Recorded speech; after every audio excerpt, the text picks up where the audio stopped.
नमस्कार दोस्तों, मेरे चैनल में आप सभी का स्वागत है। मैं आज आपको एनरोलमेंट फॉर्म कैसे फ़िल करना है बीएससी नर्सिंग के लिए, एमएससी नर्सिंग के लिए और पोस्ट बीएससी के लिए। तो मैं आपको इस वीडियो को स्टार्ट करने से पहले आपको कुछ जानकारी देना चाहता हूं कि इसमें कौन कौन सा इम्पॉर्टेंट डॉक्यूमेंट आपको लगना है। सबसे पहले आपको लगेगा 10th 12th domicile, caste certificate, photo signature, allotment, admission, entrance exam result. उसके साथ ही साथ आपको लगने वाला है Aadhaar card, email ID, address, gap certificate. अगर आपके पास गैप सर्टिफिकेट है, एप्लीकेबल है, तभी आपको ये सर्टिफिकेट लगेगा। अगर आप जनरल कैटेगरी के हैं तो आपको कास्ट सर्टिफिकेट नहीं अपलोड करना है। तो वीडियो को अभी चालू करते हैं। सबसे पहले आपको जाना है ये साइट पे जाने के बाद कुछ इस टाइप से इंटरफेस आपके सामने ओपन हो जाएगा। ओपन होने के बाद आपको ये देखना है कि पर्सनल डिटेल फिल करना है। पर्सनल डिटेल में आपको सबसे पहले फर्स्ट नेम फिल करना है। फर्स्ट नेम फिल करने के बाद आपको देखना है मिडिल नेम जैसे आप लिखते हैं उसमें देवी, बाई, कुमार, इस टाइप से, तो आपको मिडिल नेम फिल करना है। उसके बाद लास्ट नेम, जैसे आपको जो सरनेम है उसको फिल करना है। लास्ट नेम फिल करने के बाद आपको जेंडर पे चले जाना है। जेंडर में आपका मेल, फीमेल या फिर आप अदर है तो उसको आपको फिल करना है।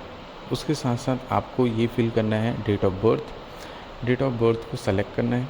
डेट ऑफ बर्थ को सेलेक्ट करने के बाद आपको डेट ऑफ बर्थ फिल करना है। उसके बाद जो भी आपके 10th के मार्कशीट में है, उसके बाद आपको ईमेल आईडी पे आना है। ईमेल आईडी फिल कर लेना है। ईमेल आईडी फिल करने के बाद आपको मोबाइल नंबर फिल करना है। मोबाइल नंबर फिल करने के बाद इसमें मोबाइल नंबर पे +91 ये इंडिया का कोड है, तो उसको फिल कर लेना है। उसको फिल करने के बाद आपको आ जाना है जनरेट ओटीपी पे। जनरेट ओटीपी पे फिल करने के बाद आपको कुछ इस टाइप से इंटरफेस कैप्चा फिल करना है। कैप्चा को आप जैसे कैप्चा लिखा हुआ है वैसे ही आपको फिल करना है। फिल करने के बाद आपको यहाँ पर नीचे सबमिट बटन है, उसको क्लिक करना है।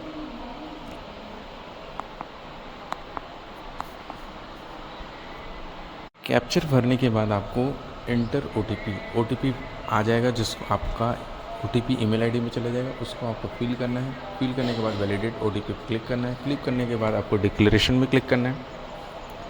आपने सारा इंस्ट्रक्शन पढ़ लिया है, आपको डिक्लेरेशन पे ये बॉक्स है वहाँ पे क्लिक करना है। क्लिक करने के बाद आपको यहाँ पे फिर से कैप्चर फिल करना है और रजिस्टर पे क्लिक करना है। रजिस्टर पे क्लिक करने के बाद कुछ इस स्टेप से इंटरफेस आपके सामने आएगा। ये थोड़ा सा वेट करना है गाइस। ये थोड़ा सा वेट करने के बाद ये ऑटोमेटिकली रिफ़िल हो जाएगा जो आपने अभी रजिस्टर्ड किया है। फिल करने के बाद आपको नेशनैलिटी के ऊपर आ जाना है। नेशनैलिटी के अंदर आपको जो भी आपका नेशनैलिटी है उसको फिल कर लेना है। उसके बाद आपको रिलीजन चूज़ करना है, कैटेगरी चूज़ करना है, जो भी आप कैटेगरी से बिलोंग करते हैं, जैसे general, OBC, ST, SC, EWS, जो भी कैटेगरी है उसको सेलेक्ट करना है। सेलेक्ट करने के बाद आपको parents guardian detail as per 12th marksheet के ऊपर आ जाना है। इसमें सबसे पहले आपका father name, father middle name, father last name, इसको फिल करना है। फिल करने के बाद फादर का मोबाइल नंबर ये फिल करना है आपको। उसके बाद मदर का पूरा डिटेल भरना है, mother first name, middle name, email ID और लास्ट नेम। उसके साथ साथ आपको एकेडमिक डिटेल भरना है। एकेडमिक डिटेल में आपको जो भी आपका एकेडमिक ईयर है उसको फिल करना है। जो भी आपका कॉलेज है, जिस कॉलेज में अभी आप पढ़ रहे हैं, उस कॉलेज को आपको फिल करना है। जो भी आप प्रोग्राम नेम है, जैसे आपका BSc nursing, post BSc nursing, MSc nursing, तो आपको उसको चूज़ करना है। फिर प्रोग्राम सेशन में आकर के आपको ये फिल करना है। ये ऑटोमेटिकली आएगा तो उसको आपको क्लिक करना है। जो भी आपका सेमेस्टर फर्स्ट ईयर है, एमएससी में है तो आप फर्स्ट ईयर। और ये जो प्लीज़ चेक दिस फ्लैग ये लिखा हुआ है, इसको अगर आप आयुष यूनिवर्सिटी से पढ़े हुए हैं तो इसको क्लिक करना है, अदरवाइज़ आपको क्लिक नहीं करना है। इसमें सिर्फ एमएससी को ही क्लिक करना है, पोस्ट बीएससी और बीएससी के लिए नहीं है। फिर उसके बाद आपको क्लिक करना है कम्युनिकेशन एड्रेस डिटेल में, country name, state name, district name, city name. इसके बाद आपको ये पूरा डिटेल भर लेना है। डिटेल भरने के बाद आपको आ जाना है फ्लैट अपार्टमेंट स्ट्रीट पे। फ्लैट अपार्टमेंट स्ट्रीट को फिल कर लेना है। उसके साथ साथ आपको पिन कोड फिल कर लेना है। पिन कोड फिल करने के बाद आपको नीचे आ जाना है। नीचे इंटरफेस है जिसमें आपको प्रीवियस एग्जामिनेशन डिटेल है। प्रीवियस एग्जामिनेशन डिटेल के अंदर आपको examination name, roll number, board, subject of examination, ये सारी चीज़ फिल कर देना है। सबसे पहले आपको 10th 12th और अगर इसके अलावा आपने कुछ भी कोर्स किया है तो उसको फिल कर देना है। तो सबसे पहले 10th में जाना है। 10th के बाद रोल नंबर फिल करना है। इसको ध्यानपूर्वक भरेंगे फ्रेंड्स, क्योंकि यहाँ पे अगर मिस्टेक होता है तो यहाँ पे गड़बड़ हो जाएगा। तो इसको बोर्ड को सेलेक्ट करना है। आप जो भी हायर सेकेंडरी से पढ़े हुए हैं उस बोर्ड को सेलेक्ट करने के बाद यहाँ पे सब्जेक्ट ऑफ एग्ज़ामिनेशन को क्लिक करना है। ईयर ऑफ पासिंग, जिस ईयर में आप पास आउट किए हैं 10th को, उसको फिल करना है। उसके बाद जो भी स्कूल है उसको उस स्कूल का नेम को पूरा फिल करना है आपको। फिल करने के बाद आपको परसेंटेज पे जाना है। आपका जो 10th में जितना भी परसेंटेज है उसको आप पूरा फिल करना है। परसेंटेज पहले निकाल लेना है, निकालने के बाद आपको फिल करना है।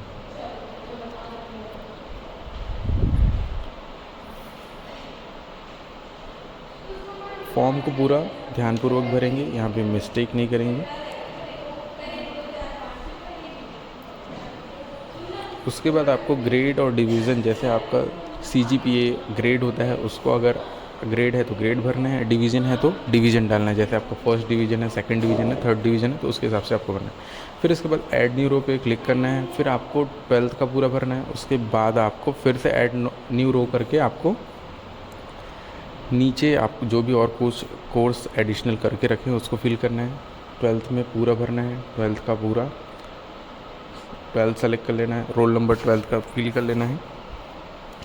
उसके बाद जो भी आपने बोर्ड में जैसे एज इट इज़ 10th में भरे हैं, जो भी हायर सेकेंडरी से पढ़े हुए हैं उसको फिल कर लेना है। फिल करने के बाद जो भी आपका स्पेशलाइजेशन है, जैसे आपका बायोलॉजी है, बायोलॉजी में आपको फिल करना है।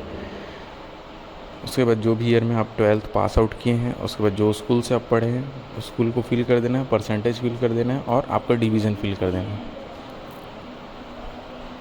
डिवीज़न फिल करने के बाद आपको नीचे डॉक्यूमेंट अपलोड करना पड़ेगा। डॉक्यूमेंट अपलोड करना है तो डॉक्यूमेंट आपने जो भी, मैंने जब शुरू में बताया था वीडियो की स्टार्टिंग में कि आपको जो भी वीडियो है, जो भी फ़ोटो है उसको पहले से फ़ोल्डर बना करके रखना है। उसके बाद फ़ोटोग्राफ्स अपलोड करना है। सबसे पहले अपलोड फ़ोटोग्राफ पे क्लिक करके आपको ड्रॉप फाइल हियर क्लिक करने के बाद आपको यहाँ पर जाना है। जो भी आपने फ़ाइल में रखा है उस फाइल को चूज़ कर लीजिएगा। फ़ाइल चूज़ करने के बाद इसको ओपन करने के बाद यहाँ पर कुछ इस टाइप से अपलोड हो जाएगा। अपलोड होने के बाद यहाँ पे सिग्नेचर पे जाना है। सेम प्रोसेस जैसे आपने फ़ोटो को अपलोड किया है वैसे ही आपको सिग्नेचर को भी अपलोड करना है। सिग्नेचर अपलोड होने के बाद इसको क्लोज़ कर देना है। क्लोज़ करने के बाद आपको नीचे आ जाना है। नीचे आने के बाद आपको 10th का मार्कशीट हो गया, 10th के मार्कशीट को अपलोड करना है। इसमें आपको 6 MB तक आपको बना करके 6 MB के अंडर आपको बना करके रखना है। 6 MB से ज़्यादा नहीं होना चाहिए। उसके बाद आपको 12th का मार्कशीट आपको अपलोड करना है।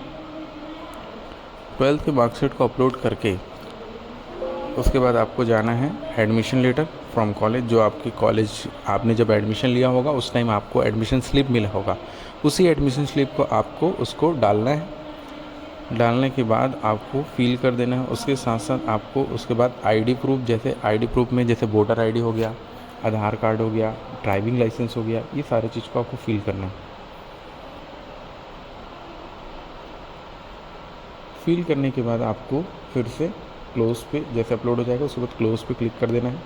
कास्ट सर्टिफिकेट, अगर आप जनरल कैटेगरी से तो आपको कोई कास्ट सर्टिफिकेट नहीं लगेगा। अगर आप ST SC OBC या EWS कैटेगरी से आते हैं तो उसको आपको फिल करना पड़ेगा। उसके साथ साथ आपको डोमिसाइल फिल करना है। गैप सर्टिफिकेट अगर है गैप तो गैप आपको भरना है। गैप के बाद आपको यहाँ पर माइग्रेशन लगेगा, माइग्रेशन को फिल कर देना है। माइग्रेशन को फिल करने के बाद आपको नीचे आ जाना है। नीचे आने के बाद पूरे चेक कर लेना है पूरा फॉर्म को एक बार, आपने सही सही करेक्टली भरा है, कहीं पे मिस्टेक तो नहीं। यहाँ पे एडिशनल डिटेल में ये जो बॉक्स दिख रहा है उसको क्लिक नहीं करना है। अगर आप अदर स्टेट से हैं तो उसको क्लिक करना है। अगर आप छत्तीसगढ़ से तो आपको क्लिक करने की ज़रूरत नहीं है। अगर आप उसको क्लिक कर देते हैं तो आपका पेमेंट जस्ट डबल हो जाएगा, 2000 से 4000 हो जाएगा। फुल नेम इन हिंदी है जिसको आपने गूगल में ट्रांसलेट करके आपको फिल कर देना है। यहाँ पे आपको PNT का रोल नंबर फिल करना है, जो आपको व्यापम से रोल नंबर मिला होगा। आप जब PNT एग्ज़ाम दिलाए होंगे उस टाइम आपको मिला होगा, उसको आपको डालना है। डालने के बाद आपको नीचे आ जाना है फ़ीस डिटेल पे।